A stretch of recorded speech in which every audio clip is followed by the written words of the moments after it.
Right, let's jump right in to the world of AI and robotics.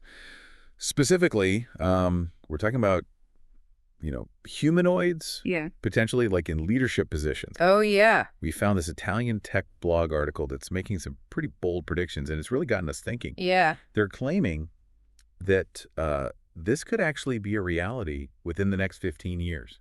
15 years. It's wild, right? Yeah, it's kind of mind-blowing. So, like, what makes them so confident? What's backing up these predictions? We got to unpack this. Right. I think what's really interesting is how the article links these advancements in humanoid robots with this whole idea of, verifiable digital identities on the blockchain. Okay, yeah, I saw that. It's not just about robots, doing work, but it's really about integrating them into society in a way that's secure and traceable, Hmm. almost as if they're becoming like digital citizens. Digital citizens. Yeah. That's a powerful concept. The article mentions Tesla's Optimus as like the current benchmark for, humanoid robots. And they're saying it's moving beyond just simple tasks to being more like us. But how do we go from a robot that can, walk and talk to one that can actually lead a company? That's a pretty big jump. Yeah, that's where the connection to Tesla's self-driving AI comes in. Oh, okay.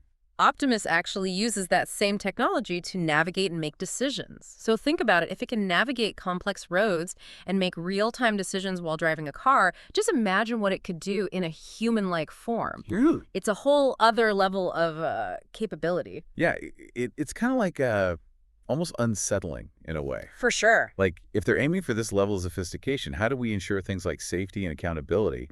The article mentions unique digital identities, almost like a digital birth certificate for each humanoid.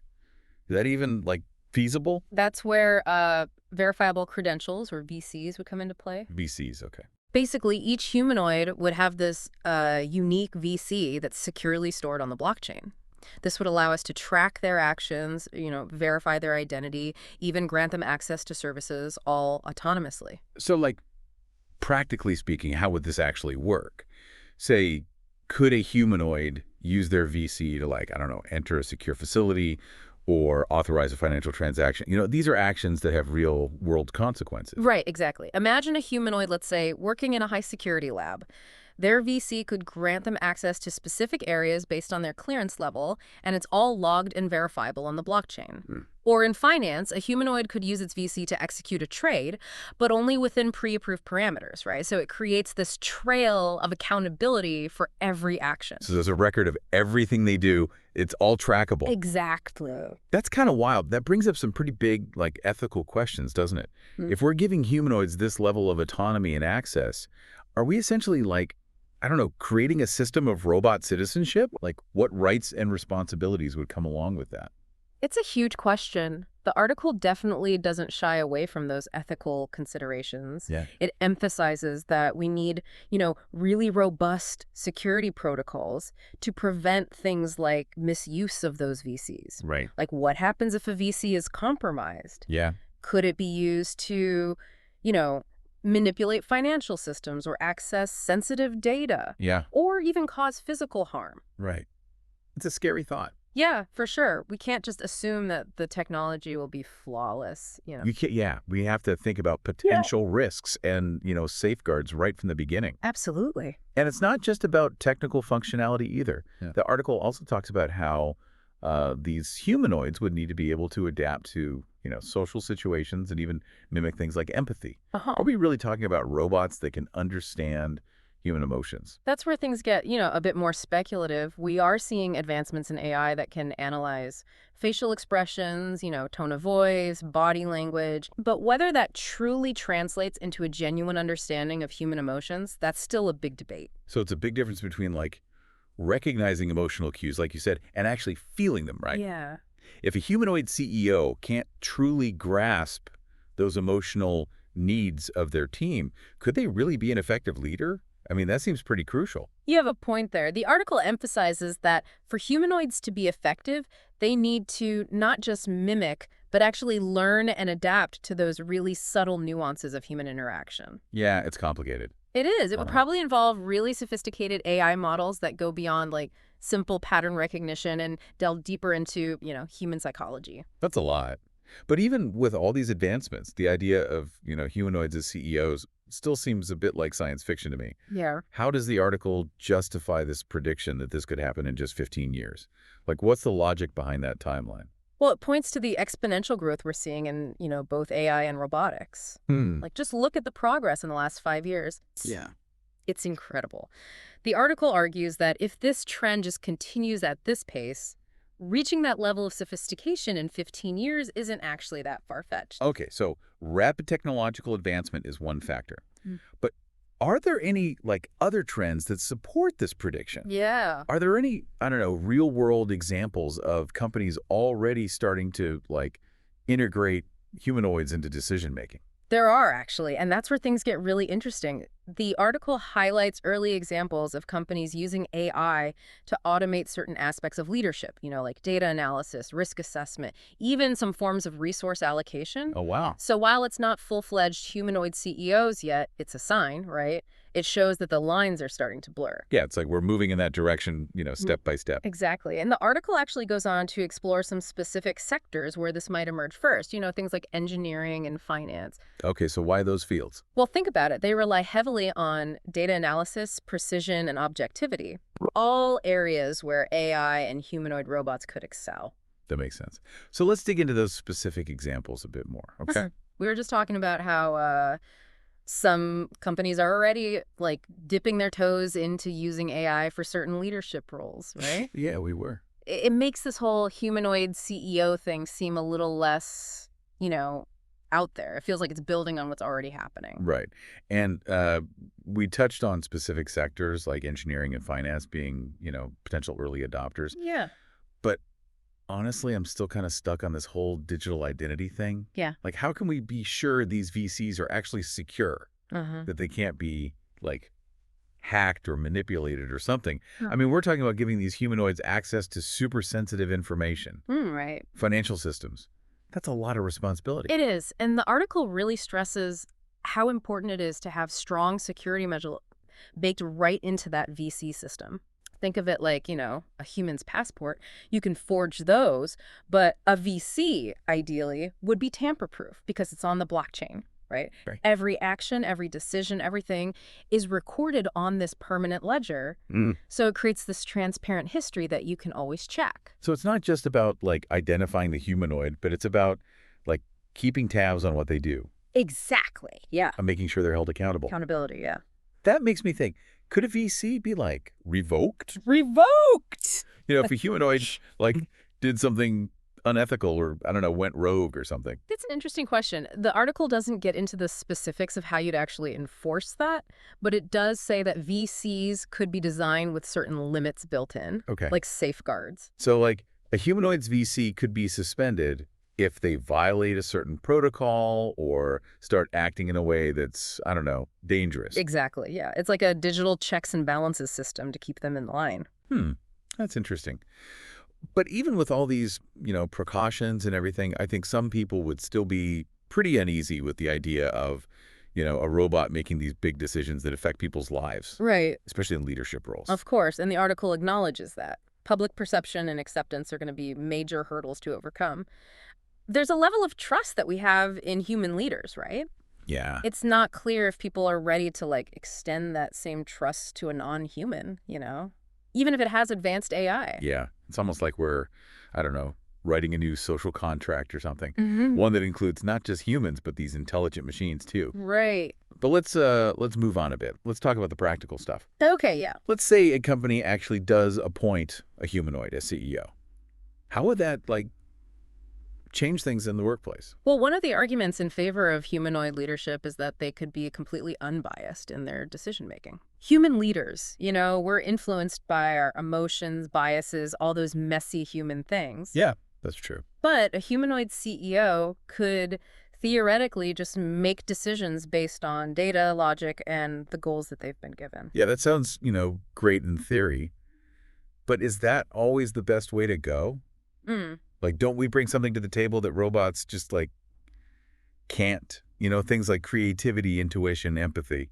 You're absolutely right. The article doesn't suggest that humanoids would replace us entirely. Right. It's more that they would bring a different set of skills and perspectives, potentially complementing what humans already do well. So it's not about like us versus them, but finding a way to use both of our strengths together. Exactly. Yeah. So we're not talking about some like robot takeover, but more of an evolution of leadership where AI and humans like work together. Yeah, that's the idea. But how would that actually work in the real world? Like how would those two types of leaders function together? One idea the article talks about is having these like humanoid leadership teams. So imagine a company where the human CEO is focused on, the big picture, the vision, building the team, and relationships outside the company, Right. right? Yeah. And the humanoid counterpart takes care of the day-to-day stuff, analyzing data, making those complex decisions. Okay, so it's like each leader focuses on what they're good at. Exactly, yeah. The human brings that emotional intelligence and strategic thinking, and the humanoid brings that analytical power and operational efficiency. That's a really interesting concept. But wouldn't that create like a power struggle? Yeah. Like who gets the final say? That's a great question, and one the article doesn't really answer fully. It would definitely require some careful thought about how to share authority and responsibility in this new kind of leadership structure. Hmm. Maybe it would depend on the industry or the specific company. Hmm. Some situations might need more human oversight, while others might lean more on the humanoid's abilities. Yeah, that makes sense. It seems like this whole thing would require a pretty big shift in how everyone thinks, not just company leaders, but employees too. Right? Would people actually be okay with working under a humanoid manager? Hmm. Like taking directions from a machine? It's a valid concern. And how would it affect things like, I don't know, teamwork and communication and morale? Well, the article does say that to make this work, companies would need to put a lot of effort into training and education, Okay. both for the humanoids themselves and for the human workforce.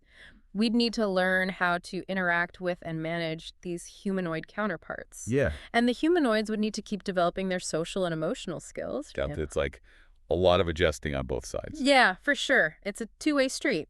That makes me wonder what skills and qualities would be most important in a workplace like that. Ooh, that's a great question. And one we'll dig into after we take a quick look at the potential impact of humanoid leadership on the future of work. Okay, sounds good. We'll be back in a flash. We've been talking about this potential shift in leadership Right. with these, humanoids coming into the picture. And it's pretty clear this would be a huge adjustment for like everybody involved. Oh, for sure. Yeah. It's not just about, plugging in a humanoid and expecting everything to run perfectly. It needs careful planning and the right, ethical guidelines. And people have to be open to these new ways of working.